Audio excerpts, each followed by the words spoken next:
Hello lovely people, welcome to the Geek Cupboard. I am Penge and welcome to day 2 of the Geek Cupboard's Fes-tea-ve Advent Countdown 2021. Now normally I would say let's go and find door number 2 of the Advent calendar, but as you can see the Penge Advent calendar doesn't really have doors. They're not big on doors on this Advent calendar. All the tea is sort of secured away in these nice little sort of secure pocket type things. So let's just say we'll go and find tea number 2.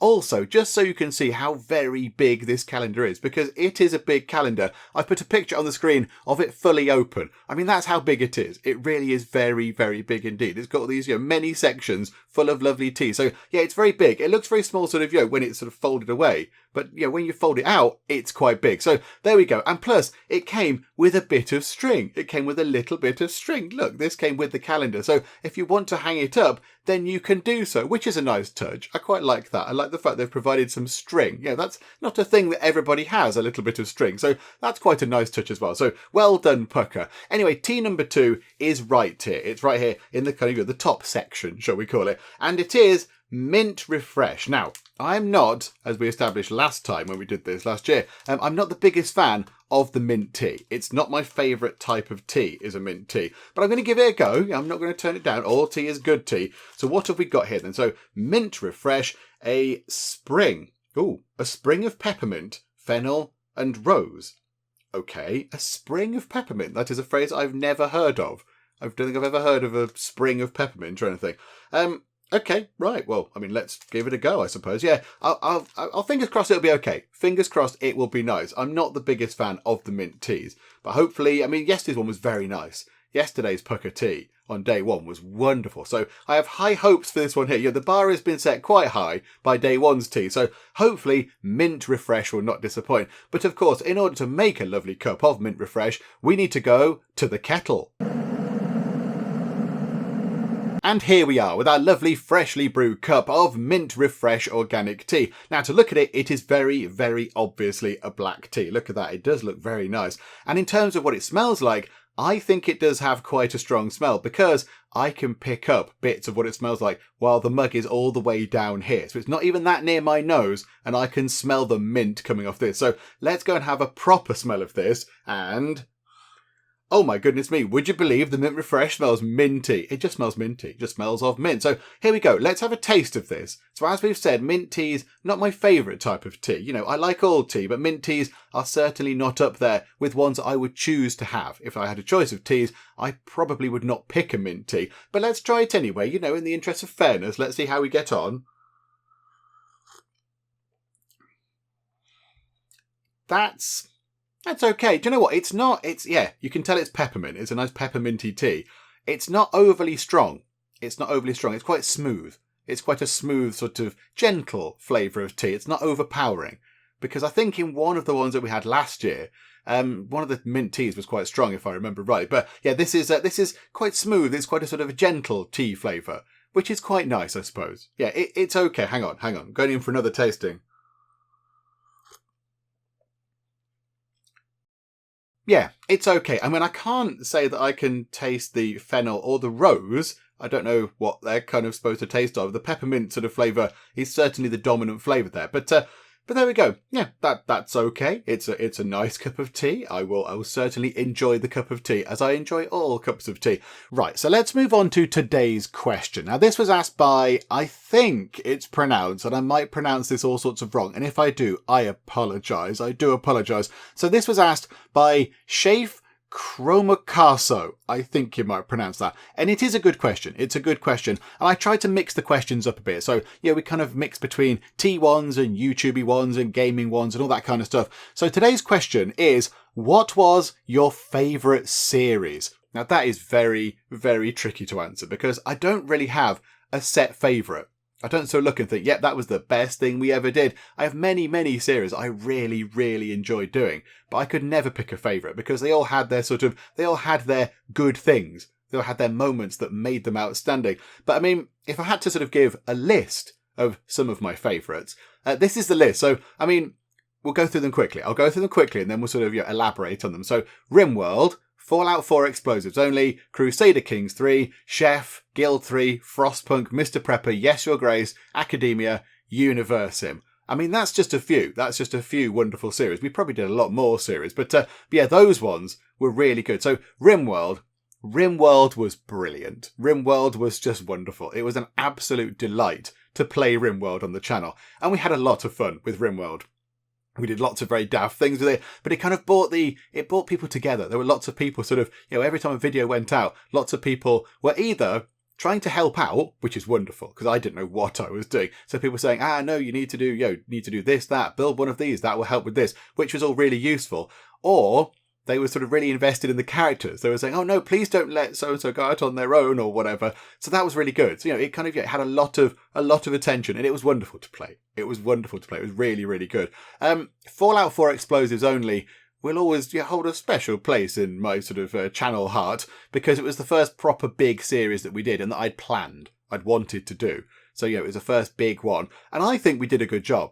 I think completing the entirety of Fallout 4 only using sort of hand-thrown explosives, something like grenades and molotovs and mines, and dropped fusion cores at points, I think that was quite a good achievement. And I really enjoyed playing it. So that's up there as well. That was one of the favourite series. Crusader Kings 3. I mean, if we had to put this list in order of our favourite series, that would be up there. That would be up there with RimWorld. That was amazing. It was one of the funnest, is that a word? I don't know. The most fun and enjoyable things that we did on the channel. It was brilliant. I did enjoy Crusader Kings 3. And the cupboards. The cupboard, it started out as just something very small, and then it became the cupboard kingdom, or the cupboard duchy, and then the cupboard kingdom, and then the mighty, glorious cupboard empire. And it was wonderful to play, so I really enjoyed Crusader Kings 3. Chef.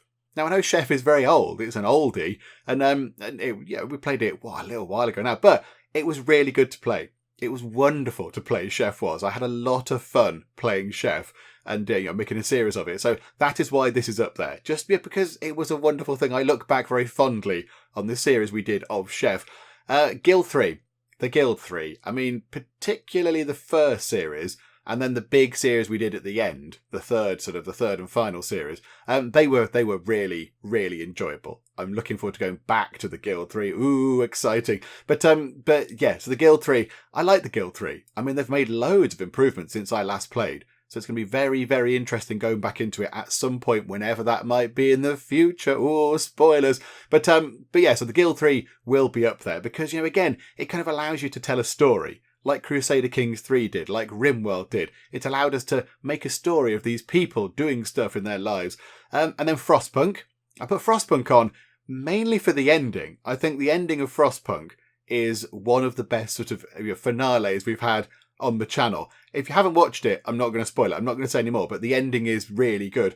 And the same, I suppose, goes for the Civilization 6 Deity Difficulty One City Challenge. That had a really good ending as well, and that was great fun to play. So yeah, possibly should have put that in there. Forgot about that one. That was really good. Yeah, that can go in as a favourite series. Mr. Prepper. I really enjoyed Mr. Prepper.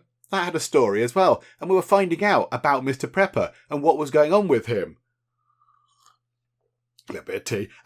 Finding out about his life and story and backstory and all that kind of stuff, and discovering all these locations that he'd been to that he couldn't remember. I really enjoyed Mr. Prepper. It was very, very good. So, part sort of bunker survival, but part telling a story of this person who didn't really know where he was, but knew that something was wrong with the world, but kind of didn't really know why. So that was very good.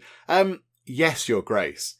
Yes, Your Grace is a fantastic game, and I really enjoyed every single moment we played of that. And it was just sort of full of revelations and sensations and amazing moments where all of a sudden something would happen and you'd think, oh my goodness me, this is outrageous. It was really good. It was wonderful to play. So, yep, that goes into the list of favourite series. Academia.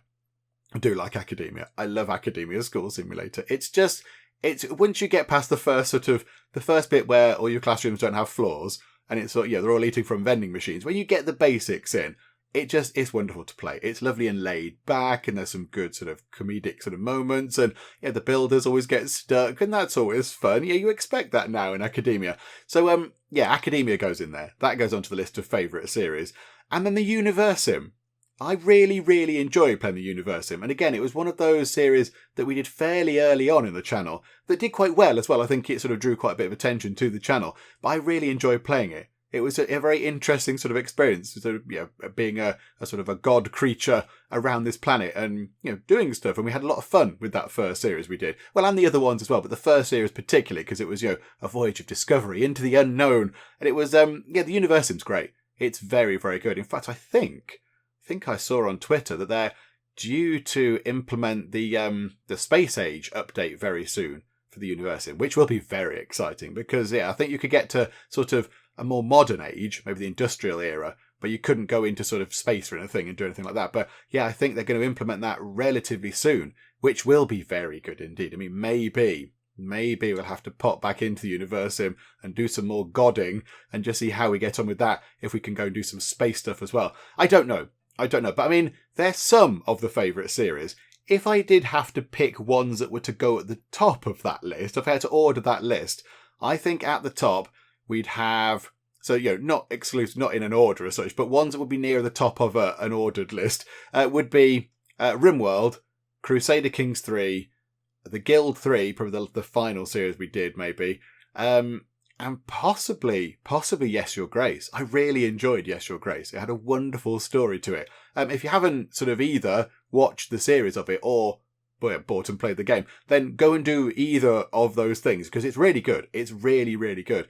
But so RimWorld, Crusader Kings 3, Yes, Your Grace would be up there, and the Guild 3 as well. They would be my favourite of all of our favourite series. But there's so many. There are so many. I couldn't choose. They've each got their own sort of happy memories and moments and things that I do enjoy. So there we go.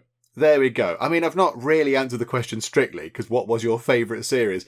I mean, the answer, I suppose, to that is I haven't got one, I guess, is the real answer. But we've gone through some that are certainly up there as highlights of the channel. But there we go. That will do, I think. Let's finish things up for now. So do please have a most splendid day. I am off to finish my tea. But for now, thank you very much for joining me for day 2 of the Fes-tea-ve Advent Countdown 2021. And I will see you next time. Let's follow Matt Spence, aka Duke Nukem, as he chases after a dirty villain. There are a lot of angry people still.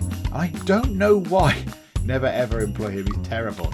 This place is full of rats. Timothy Robles with your kind of crazy eyes. You have tea leaves in it for one of my shops.